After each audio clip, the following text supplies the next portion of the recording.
Dans le camp de réfugiés de Al-Jati, la maison d'Ismail Haniyeh, dirigeant du Hamas à Gaza, a été visée, mais le domicile du leader islamiste était vide. C'est dans ce même camp de réfugiés qu'une puissante explosion avait frappé hier une aire de jeu. La déflagration a fait 10 morts, dont 8 enfants et une quarantaine de blessés. Plusieurs témoins accusent un avion de l'armée israélienne d'avoir bombardé la zone. Tsahal dément et affirme qu'il s'agissait d'un tir raté du Hamas. 7 enfants jouaient ici, ils ont été tués sur le coup. 3 hommes étaient assis là-bas, ils ont également été touchés. Les enfants étaient heureux, ils jouaient, célébraient l'Aïd et ils ont été tués, s'insurge ce témoin de la scène.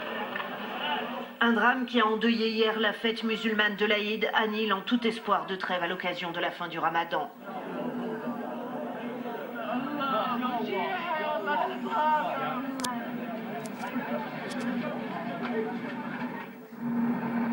Au moins 4 soldats israéliens tués ce lundi par un tir de mortier dans le sud d'Israël, près de la frontière avec la bande de Gaza.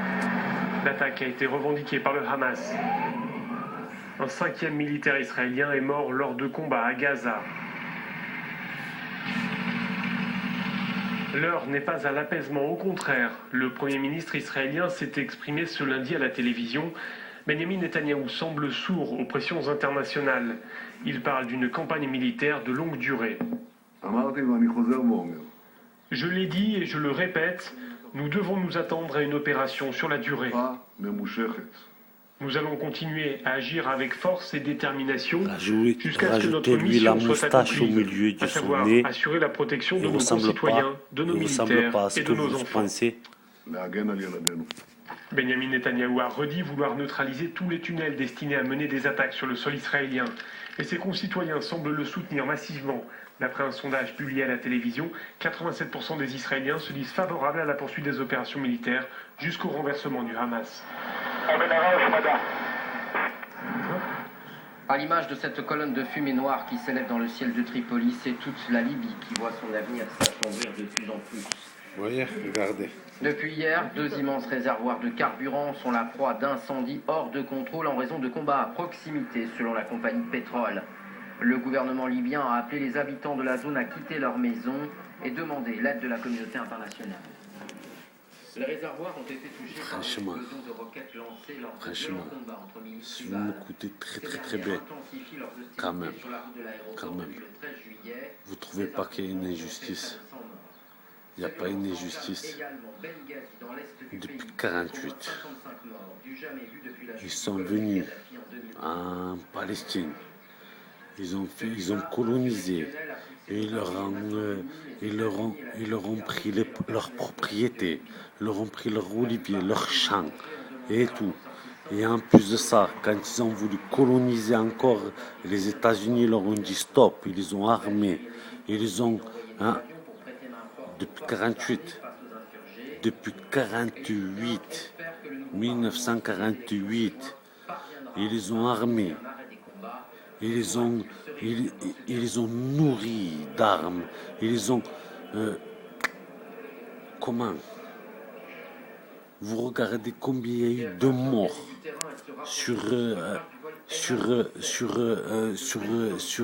depuis 1948, il y a eu exactement 50 000 morts, dont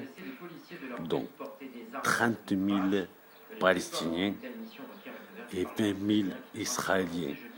Plus vous rajoutez encore là 1000 morts, plus de 1000 morts et 30% d'enfants. Et avec les intifadas juste avant, les 2 intifadas, que des enfants, que des gosses. 30% de gosses là, rien que là, au bout de 3 semaines.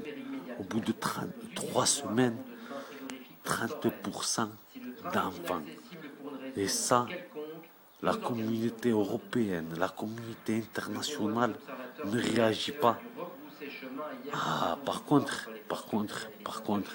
quand il y a eu les problèmes avec l'Ukraine et les pro-russes, là, par contre, on bouge. Non, moi je dis stop, moi je dénonce. Moi, on ne peut plus me dire oui, il y a les droits de l'homme, il y a le respect de l'égalité, le respect de l'humanitaire, le respect des droits civiques. C'est pas possible. Ce n'est pas possible.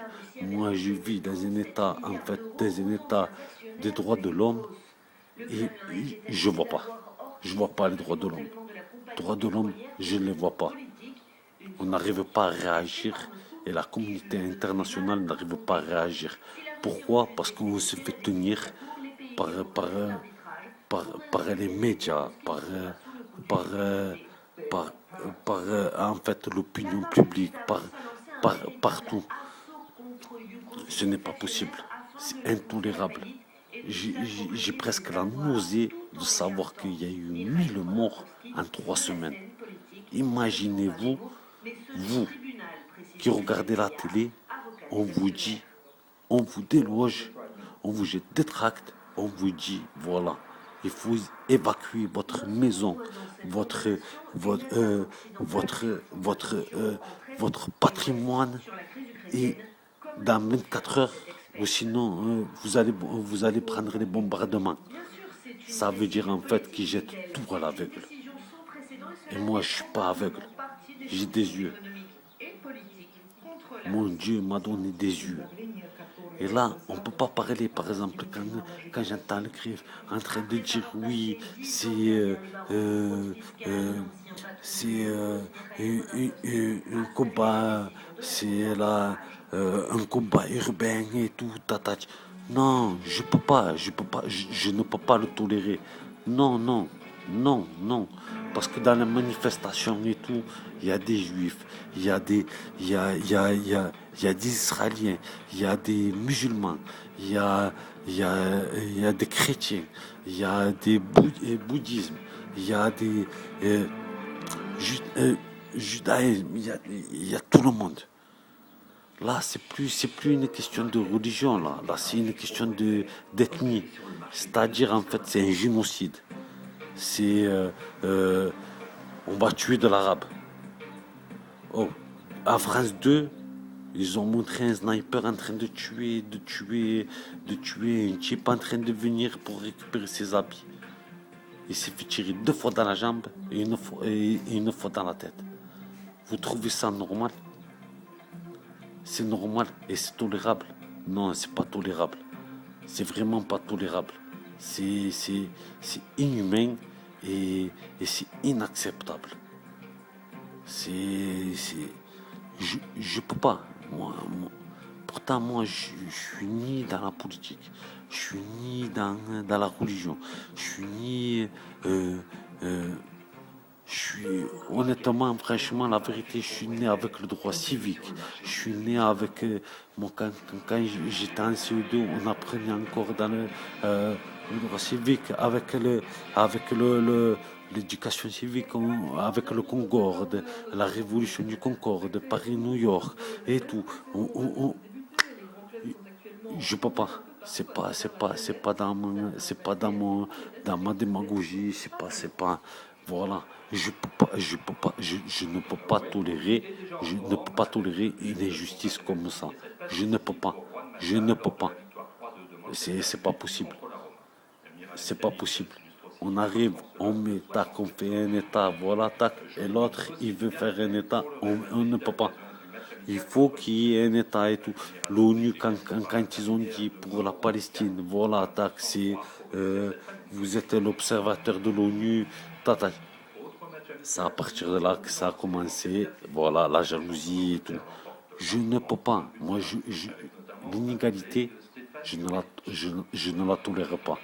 Voilà, il faut qu'il y ait une égalité et un juste milieu. Voilà. Juste un juste milieu. Comme quand il y a eu les combats en Cisjordanie. En Cisjordanie, il y a eu les combats et tout. Il y a eu 2 morts. Mais ça, on n'en parle pas de ces 2 morts. Ces 2 morts. Personne n'a pleuré. Par contre, les militaires qui vont faire la guerre sur la bande de Gaza, par contre, là on les pleure. Et là, on dit, c'est des militaires. C'est pas des civils. 30% d'enfants qui sont morts. Des enfants. Au jour d'aujourd'hui, voilà. Qu'est-ce qui s'est passé au jour d'aujourd'hui? sur un camp de réfugiés. C'est pas dans... Oh, ils ont détruit leur maison, plus encore ils m'ont bombardé sur le camp des réfugiés. Non, c'est pas possible. C'est intolérable. Maintenant, il faut se réveiller quand même. Il faut dire non, stop. Stop. Quand même, on est tous humains, on est tous responsables de nos actes. On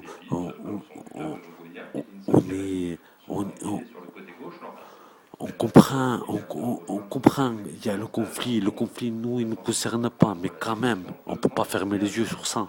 On peut pas.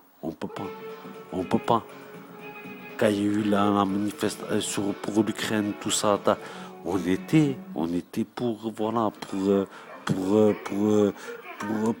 la liberté d'expression et tout. Là, c'est pareil, quand même, il faut réagir. Voilà, il faut réagir. Moi, je demande qu'on réagisse. Et voilà. Parce que dès que ça touche Israël, dès que ça touche la communauté, la communauté juive, ça y est. Voilà. C'est un sujet tabou.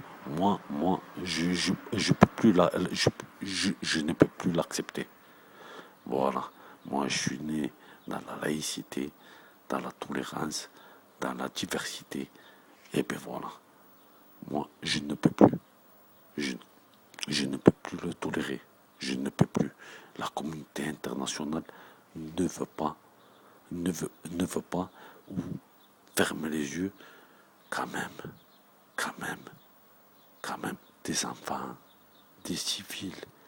Oh, 1000 civils, c'est un génocide. C'est un crime contre l'humanité quand même. 1000 civils. On a condamné pour moins que ça des gens comme au Rwanda, comme au Nigeria, comme... Oh, quand même. Moi, je me rappelle quand j'étais au collège, on amenait des sacs du riz pour la Somalie parce qu'ils mouraient de faim. On est humanitaire quand même, on est solidaire, on est juste. Il faut être juste. Voilà. Sur ce, bonne réflexion à vous. Au revoir.